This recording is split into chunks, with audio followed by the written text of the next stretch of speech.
The high school football season kicks off for area teams next week. It's hard to believe the new season is just about here.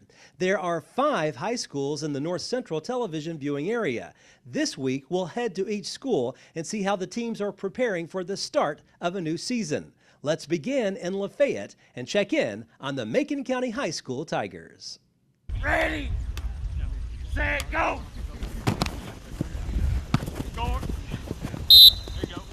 Coach Nathan Wilson begins his 3rd season as head coach of the Macon County High School Tigers. Last season, his team finished 5-6, but did qualify for the playoffs. This season, the Tigers compete in a brand new Class 4A region against 5 teams: Maplewood, Pearl Cone, Springfield, Portland, and White House. Tougher competition for sure, but Wilson thinks that will help his team in the long run. He says his team won't prepare any differently heading into a new season. Coming into this thing, this will be our 3rd season here. Our goals were, in the first year, we wanted to be competitive in every game that we took the field. And I feel like with the exception of one game in that first season, we did that. Had some that slipped away from us, had some wins that we were able to get and send our program in a positive direction. Second season, we wanted to make the playoffs any means necessary, and we were able to do that. Our goal for the 3rd season was we wanted to finish in the top half of the region, and that continues to be our goal. Even though it's different opponents, kind of a different roadmap to get there, that's still our goal. That's still what we're working towards. We have 6 teams there, so we're wanting to do whatever we can do to try to find a way to get into those top 3. The top 4 in the region will advance into the playoffs, of course. So, that's our goal. That continues to be our goal. Different competition, different people. Of course, Pearl Cone, they've got some guys that are legitimate Division I talent, and they're going to be good. But there's nothing we can do about who they have or what they're capable of doing. We come in and we work to be the best version of us that we can be. We go into that with the mindset to be competitive, and that's what we're going to do. I've heard a lot, you hear a lot of talk, and everyone has their opinion about how good the region is and this and that. Absolutely, they are good. They're quality opponents. The only way we're going to get better as a program is by playing quality opponents. Set, go! Good cut. Good cut off the inside. For me personally, as well, it should be the rest of the team. I don't know if it's as much as a new region or whatever. It's just our mindset. It's the way that we prepare ourselves to play these teams. We ain't ever got to play against them before or study any film on them or anything like that. It's just a mindset and the way we prepare ourselves to go play. And if we do that and work hard, we can play with anybody. It's going to be a lot different. Obviously, you're dealing with more depth on the other teams. You're going to be dealing with more speed too, bigger size, a lot more kids to deal with, just a different level of competition. I like the fact that we've still got a lot of people returning. We have a lot of seniors and stuff. And I like the fact that none of these guys will give up. Like, we'll go 100%, whether we're falling down. We'll keep going. We'll fight through the pain. You do lose Trousdale County on the schedule, but you do keep Smith County. How important was it to at least keep one of those 2 on the schedule? Well, Trousdale County, Smith County, Westmoreland, those 3 have always been rivalry games for us. And as any coach will tell you, with a rivalry game, that's financially supports your program as well. We depend on our gates, and we're fortunate to have a great fan base that comes out, and they support us week in and week out. And those are 3 opponents that travel really well for you. So our thing in the whole rescheduling process was, we were running the risk of losing 2 of those 3, and financially that would have been really tough on us. Rivalry-wise, just our kids being exposed to them and being excited about playing those programs, that would be tough too. So, we were fortunate to be able to keep Smith County and Westmoreland. We'd like to have been able to put all 3 of them on, but as you know, the state had some regions with 9 teams, some with 6, and I think they may have even had some with 4 or 5 in different places. It's one of those things, unfortunate. Hopefully, after this 2-year cycle, we can kind of get some of those things back on the schedule. The Tigers kick off the season at home on August 21st against Smith County. Speaking of the Owls, Coach Michael Dickerson's team gears up for the new season with the goal of making it back to the playoffs after missing the postseason last year. Well, we have several starters returning from last year, so we have experience, which is good. We feel like we're fairly athletic, and we had 4 or 5 freshmen playing last year, so while we're still young, they've got experience. Offensive line is going to have to improve over what we did last year. That was an area of weakness, and our defense has got to do better on getting the offense off the field. We let too many long drives happen last year that ended up in scores. Now, our attitude is great. The guys are working hard, they're running hard, and they're really excited. So when they bring that excitement, it makes us as coaches excited, and it makes practice fun. Down. Go. How nice is it to be back out on the practice field after being away for several months? Oh, it's awesome. It's what we worked for since last year. You know, we didn't get to go to a playoff game, so it's been kind of in ourselves that we need to improve and just get ready for the season. So it's a lot of excitement. How much does that motivate you, knowing that you did not make the playoffs last year, because historically this program is very strong? Tremendously. We don't want to be the ones that didn't get to go to the playoff game, of course, so we're trying to push as hard as we can. A lot of motivation. Yeah, we've been working real hard in the weight room all summer, so really motivated this year, really pushing to get to playoffs. Maybe some keys to success for you all this season. What would you need to do to have a really good season? Well, one, no injuries. We were really hit by the injury bug hard last year, and we just never could get out of that. So if we don't have any injuries, we have to score more points. We were a low-scoring offense last year, and the defense has to do a good job of getting turnovers and holding teams to 14 points or less. We feel like if we can hold a team to 14 points, then we have a chance to win.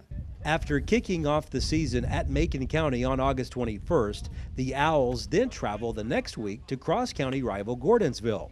Smith County competes this season in Region 4, Class 3A. The newcomers on the Owls region schedule this year are Grundy County and Sequatchie County. Rounding out the rest of the region, Cannon County, York Institute, DeKalb County, and Upperman. Our next stop, Westmoreland. Coach Stephen Harris and his team get ready to see a lot of new teams on this season's schedule.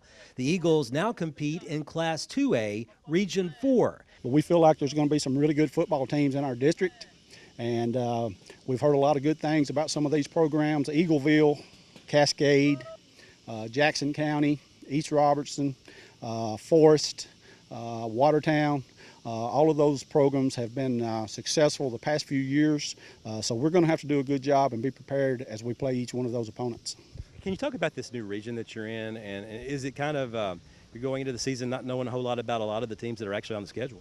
Yeah, it's weird because, we played the same teams for the past couple of years, and people on there, who to look out for and who's good, and now you're going into a district where you haven't played the teams in a while or never, so you don't know who to look out for and what they're going to do.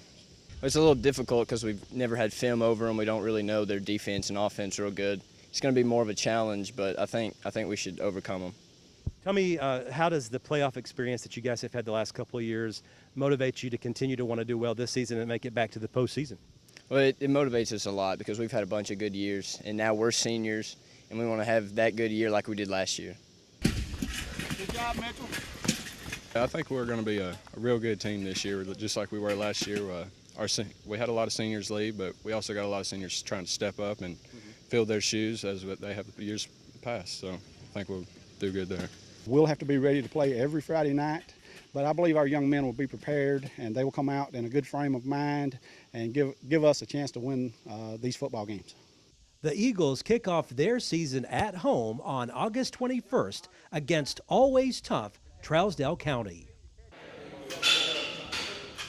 Our next stop, Scottsville. The Allen County Scottsville Patriots hope all their hard work in the weight room will provide winning results on the field this season. The Patriots finished last season with a disappointing 4-7 record and hope to be a better football team this fall. We've been putting in a lot of work, going over blocking schemes and plays, putting in a lot of effort. Our young guys are really improving, so is our varsity. Our varsity offensive group is looking real good this year. You can tell just by watching practices, everybody's definitely putting in 100% effort, working hard, and they're very dedicated. Very proud of the effort the kids have given so far. They've come in here. We've got good numbers again this year. Got a lot of young guys that's stepping up in the leadership roles, and then our old guys are really falling into form of where they need to be and their expectations and the way they're leading things. And just really impressed with the attitude and the tempo that we've been able to start with so far this year. What do you like about the offense that you've seen so far, and maybe the defense too, for that matter? Well, it's going to be a lot different all the way around, but we got a lot of skilled guys in the offense that, a little more depth than we've had in the past. We're going to be able to do a few different things just because of the different types of kids we got. We've got a good quarterback battle going on right now, and we've got some linemen coming in, all with experience. With a few new faces that's pushing their way in there, and so you're seeing a lot of good competition. And defensively, we just feel good about the attitude of our kids and the aggressiveness they've got. And, hopefully in a couple of weeks when we start hitting and things like that, a lot of that stuff will really pan out for us. Just from a coaching staff perspective, what does the team have to do to have a successful season to make the playoffs and maybe hopefully even advance in the postseason? Our biggest thing right now is from the last couple of years, we really got to cut down on mental mistakes. And we've got to, we need to go with the concept that we can't beat ourselves. We're not going to be the most athletic team. We're not going to be the biggest team usually, with the exception of Paul. We're mostly normal size individuals. So that kind of aspect, we're not going to scare anybody. We've got to be very aggressive. We've got to play fundamental football, and mental mistakes have to be very minimal for us. And we have to be able to overcome when bad things happen. We have to be able to overcome and make things right. And those are things we're working on, we're preparing on. And, hopefully if we do things right, we'll give it a shot. Of course, a lot of people in this state probably will say basketball is their favorite sport, but how fun is it coaching a high school football team in the state of Kentucky for you? Well, it's funny you asked that today. I was sitting around last night, and I was just my littlest one's getting ready to start kindergarten. We had kindergarten registration, had a great football practice, and I was at home last night just thinking how blessed I am. I've got two wonderful kids. I've got a wife that's a great mother and a wonderful wife, and I've got family that still support me, and I never work. I come to my job every day, and I have a real good time, and a lot of that's because of the kids I have, the community we live in, and there's nothing else I'd rather do. And I tell my kids this all the time: the day I get tired of coaching football, I'll quit teaching, I'll quit coaching, I'll find me a new job. And that day's never even crossed my mind yet. It's just such a blessing to be able to share my days with these young men and the coaches that I have, and they're part of my family. And we treat each other that way. We have our disputes just like any family, and I expect a lot out of them, just like any family should. But all in all, I love my players, and they make coming to work a very fun job. The Patriots play a 10-game regular season schedule and are part of District 2 in Class 4A. The Patriots kick off their season at home August 21st at 7 against Davis County. Go! Run the fade, run the fade, run the fade, run the fade. Ho, ho, ho, ho. Okay? Good job, Bravo. Our last stop, Red Boiling Springs High School. The Bulldogs kick off the new season knowing they made history last year. Coach Kyle Shoulder's team qualified for the playoffs last season for the first time in school history. The players hope they can build off that playoff appearance heading into the upcoming season. Well, building off of that, off of last year, what happened last year was we had a really good team and we worked as a team. And this year we have the same thing. It's just as a team thing. We learned how to win last year. We learned how to show up to practice and be there and be with your family there working hard next to your brother. It was a good feeling. It was an amazing feeling. I mean, being the first team, Red Bowling Springs football history, to ever make it to the playoffs, or first playoff appearance, it was amazing. And what can you take from that success last season and maybe build upon this year to make this season even better maybe than last? Maybe build on our dedication to the game, being here, working harder, conditioning more. I mean, just improve ourselves every single day that we're here. Coming into every year, including last year, there weren't any expectations. So we had to set our goals internally in our field house amongst our guys and try to create some expectations amongst our guys. Coming off what we did last year, making the playoff, first time in school history, there's now expectations for this program, and it's going to speak a lot about us on how we respond to that. Some people have difficulty when there's expectations on the line, and hopefully our guys are mature enough to handle that, and obviously we're going to put more on ourselves than anyone else can. But we lost some guys last year that were very valuable to our football team, and replacing them is something that we can't do. We just hope to fill a spot, and We think we've successfully been able to do that with some fine young men that stepped up and took over some big roles.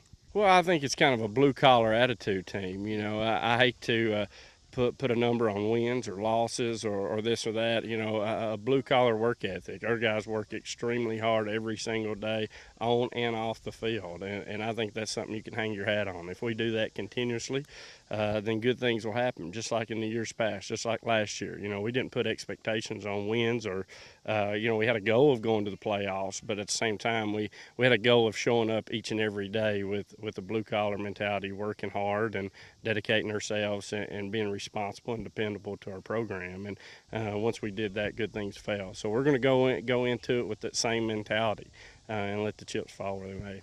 You have a new region that you're competing in this season, and there's 9 teams in this region, so you only have 2 out-of-region games as far as your schedule is concerned.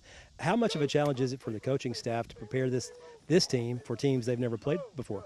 Well, it's very difficult. You know, if you're in a region that maybe consists of 4 or 5 or 6 teams where you've got 4 to 6 non-region games you can schedule, then you can schedule some wins here or there where you can maybe not spend as much time on those non-region opponents and spend 2 weeks on those new region opponents.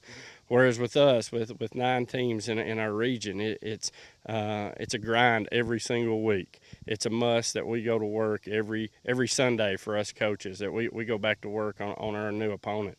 But it's something that, you know, we look forward to. We got some great opponents in our region now. You know, when you start talking about Nashville Christian, you know, they've got this Batuli kid that's committed to UT. They've got an offensive lineman that's committed to UT. They've got a running back that's talking with UT. So, you know, they've got a lot of D1 talent. And Middle Tennessee Christian, who made a run last year and was put out late against one of our region teams in Trousdale County. You still got Gornsville. You got Monterey, who made a run last year, who didn't lose much off their roster. So we've got an uphill battle. We've got a challenge each and every week. But we tell our guys all the time that we look forward to those types of challenges. You know, the only way you're going to get better is continue to play good football teams. And TSSAA is going to do all they can to make sure we're playing good football teams each and every week. They're making sure of that, aren't they? Yeah, they are.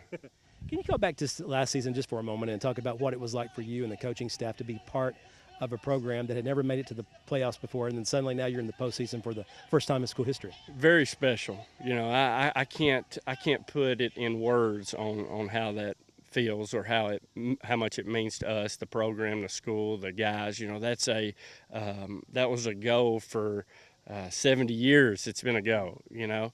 And to be able to finally achieve that, not just for our guys that were on the field, not just for our guys that worked their tails off each and every day, but for all those alumni that played before them, that had those goals and aspirations and dedicated themselves to this program to one day be in the playoffs. You know, that was just as much for them as it was for us. You know, each player that has ever stepped in that field house and walked on this field with a Bulldogs uniform had a part in getting us to that point. And so I think it's very special. You know, I think it's very special for our community, the way they came together, and they supported us tremendously for many years here. And, you know, we just look forward to this year. Hopefully we can continue what we finished off last year. Can we expect to see a statue of you maybe in front of the school anytime soon? Oh, I hope not. That would be an ugly statue. But if the Bulldogs keep winning and advancing to the state playoffs, who knows? There could be plans for a statue. The Bulldogs open the season at home August 21st at 7 o'clock against Nashville Christian. NCTV wants to wish all our local teams good luck this season. Reporting from all over Middle Tennessee and Southern Kentucky, Barry Hyatt, NCTV.